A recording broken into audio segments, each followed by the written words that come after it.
Hello friends, my name is C. Anchit Jain and I am a practicing chartered accountant.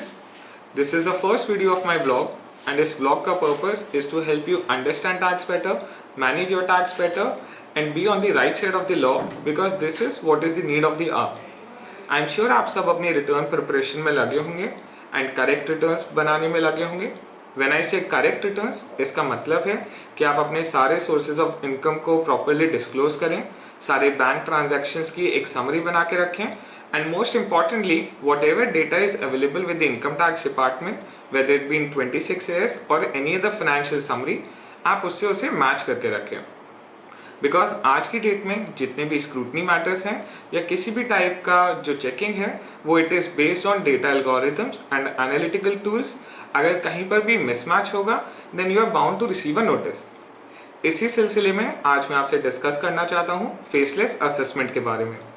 आप जब returns file कर देते हैं और वो प्रोसेसिंग में जाते हैं तो आपने सुना होगा कि भाई मेरी स्क्रूटनी लग गई. वो स्क्रूटनी और कुछ नहीं, आपकी ही फाइल रिटर्न्स का वेरिफिकेशन होता है. वो वेरिफिकेशन क्यों होता है? क्योंकि कहीं ना कहीं डिपार्टमेंट को लगता है कि जो आपने रिटर्न फाइल की है उसके अंदर कुछ डेफिशिएंसीज या डिस्क्रिपेंसीज हैं. फेसलेस असेसमेंट की नींव तकरीबन 1 साल पहले रखी गई. तब हम लोग इसको ई असेसमेंट बोलते थे. ये एक पायलट रन के रूप में आया था and now it has been launched completely with a makeover by the name of faceless assessment. It is more holistic and it is a very bold move in the income tax regime. पहले आप लोगों की जब एक assessment होता था या कोई स्क्रूटनी फिक्स होती थी तब एक डेजिग्नेटेड असेसिंग ऑफिसर होते थे, एक पर्टिकुलरली आइडेंटिफाइड पर्सन थे. आप उनसे जाके मिल सकते थे, अपना केस प्रेजेंट कर सकते थे, पेपर्स दिखा सकते थे एंड अकॉर्डिंगली उसको क्लोज करवा सकते थे. Now this system has been done away with. अब जितने भी स्क्रूटनी मैटर्स होंगे, जितने भी असेसमेंट मैटर्स होंगे, बारिंग अ फ्यू एक्सेप्शंस, वो सब फेसलेस असेसमेंट के ही थ्रू होंगे. फेसलेस असेसमेंट में देयर इज नो ह्यूमन और मैनुअल इंटरवेंशन. इसके अंदर जो पहले एओ होता था अब हम उसे नैक बोलेंगे, which is national e assessment centre. National e assessment centre को सपोर्ट करने के लिए there are regional e assessment centres and उनके अंदर 4 फंक्शनरीज हैं, namely assessment unit, review unit, verification unit and technical unit. अब मैं आपको पूरा प्रोसेस एक लाइव एग्जांपल से समझाता हूँ. आप एज एन एसएससी, अब आपको एक नोटिस आया. पहले नोटिस में एक डिफाइंड डेट होती थी, एक समय होता था जब तक आपको अपने पेपर्स एड्यूस करने हैं. वो समय 15 दिन, 20 दिन, 25 दिन या 30 दिन भी हो सकता था based on the description of the assessing officer. अब law has done away with this. जब आपको नैक से कोई नोटिस आएगा तो उसके अंदर 15 डेज की टाइमलाइन सेट कर दी गई है. अगर आपको लगता है कि 15 days are not sufficient then उसके अंदर आप एडजर्नमेंट एप्लीकेशन फाइल करेंगे. जब आप नैक को उस नोटिस के अगेंस्ट रिप्लाई फाइल करेंगे तो वो उसे रैंडमली एक रीजनल ई असेसमेंट सेंटर को अलॉट करेगा और उसके असेसमेंट यूनिट के पास आपके वो सारे पेपर्स आएंगे. असेसमेंट यूनिट का काम है उन पेपर्स को रिव्यू करना, स्पेसिफिक इंक्वायरीज रेज करना. अगर कोई भी टेक्निकल हेल्प चाहिए तो नैक को रिक्वेस्ट फाइल करना एंड नैक उसको टेक्निकल हेल्प दिलवाएगा. अगर कोई वेरिफिकेशन करवाना है तो नैक फिर उसका वेरिफिकेशन यूनिट से करवाएगा. नैक इस पूरे मॉड्यूल में एक कम्युनिकेशन चैनल का काम करेगा जो एसएससी से भी कम्युनिकेट करेगा और वेरियस फंक्शनरीज से भी कम्युनिकेट करेगा. सारा डेटा लेके नैक वापस असेसमेंट यूनिट को देगा. असेसमेंट यूनिट अगर और लगता है तो और इंक्वायरीज रेज करेगा, नैक वो आपको कम्युनिकेट करेगा एंड ये प्रोसेस बैक एंड फोर्थ चलता रहेगा जब तक असेसमेंट यूनिट एक ड्राफ्ट असेसमेंट ऑर्डर नहीं बनाता. ड्राफ्ट असेसमेंट ऑर्डर नैक के पास जाएगा. नैक रिस्क मैनेजमेंट टूल्स को यूज करके उसे रिव्यू करेगा. अगर उसको ये लगता है कि अभी भी इस ऑर्डर में फर्दर मॉडिफिकेशन हो सकती है तो वो उस ऑर्डर को एक रिव्यू यूनिट को अलॉट करेगा. रिव्यू यूनिट का काम है उस ऑर्डर को पढ़ना. अगर उसे लगता है कि वो ऑर्डर करेक्ट है तो वो उसे अफर्म कर सकता है एंड अगर उसे लगता है कि नहीं, कहीं पर कोई ना कोई अभी भी त्रुटि रह गई है, कोई चेंजेस रह गए हैं, तो वो उसको मॉडिफिकेशन प्रपोज कर सकता है. जब नैक के पास वो मॉडिफिकेशंस के साथ ड्राफ्ट असेसमेंट ऑर्डर आएगा तो वो उसे अगेन एक रैक को अलॉट करेगा और वहां से एक रिवाइज ड्राफ्ट असेसमेंट ऑर्डर आएगा.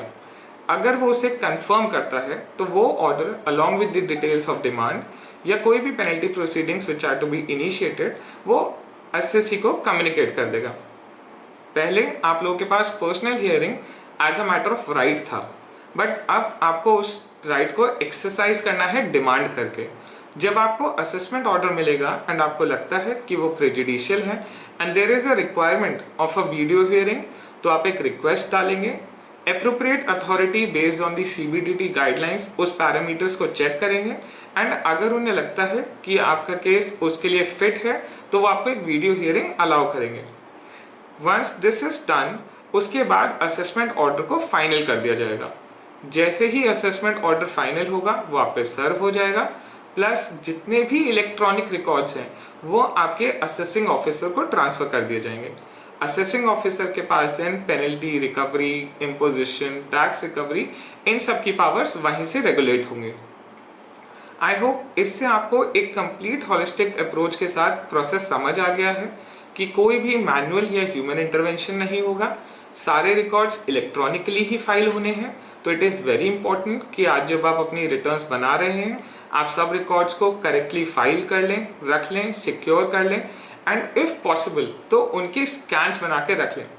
सेकेंड मोस्ट इम्पॉर्टेंट थिंग, क्योंकि सब कुछ डिजिटल है, सारे कम्युनिकेशन भी डिजिटल फॉर्मेट में है, मेक श्योर आपका telephone, email, address is everything is updated in the PAN, in your income tax ID and also in your returns।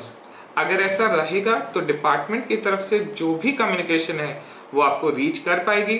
अगर नहीं कर पाएगी देन वहाँ पर एक प्रॉब्लम हो सकती है। हो सकता है कि आपका असेसमेंट एक्स पार्टी हो जाए, बिकॉज पहले ई असेसमेंट में एक्स पार्टी ऑर्डर्स नहीं पास हो सकते थे, लेकिन अब फेसलेस असेसमेंट में एक्स पार्टी ऑर्डर पास हो सकते हैं।